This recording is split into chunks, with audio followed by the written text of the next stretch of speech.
This yard is disgusting. The police should mark this house unsafe. I fell in my bathroom. I can barely hold my cane. Then you should not be living here alone. She is shaking on her own porch and you are yelling about grass? Her sickness is not my problem. No, but your cruelty is becoming everyone's problem. Sometimes the yard looks abandoned because the person inside is quietly trying not to fall apart. Before the story begins, let me know where you are watching from. It always amazes me how far these little stories can travel. The front yard of Mrs. Evelyn's small white house had grown so high that the walkway almost disappeared. Dry leaves covered the porch steps, weeds wrapped around the mailbox, and the old flower bed beside the window looked buried under months of neglect. But Evelyn had not neglected her home. She was 83 years old, widowed, and had lived in that house for 46 years. Her husband built the porch railing himself, planted roses near the window, and used to mow the lawn every Saturday morning while Evelyn sat outside with coffee. After he passed away, she kept the routine as long as she could. Even with swollen hands and aching knees, she swept the porch, watered the roses, and pushed the mower slowly because the yard made her feel close to him.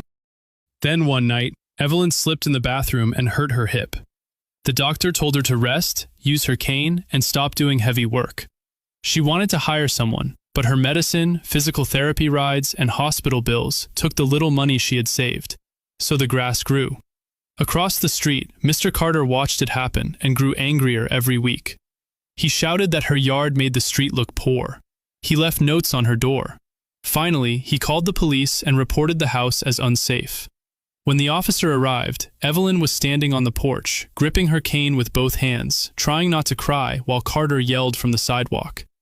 He said the police should mark the house unsafe. Evelyn whispered that she had fallen and could barely hold her cane. Carter snapped that maybe she should not live there alone. That was when a lawn guy named Mason drove by with his mower trailer.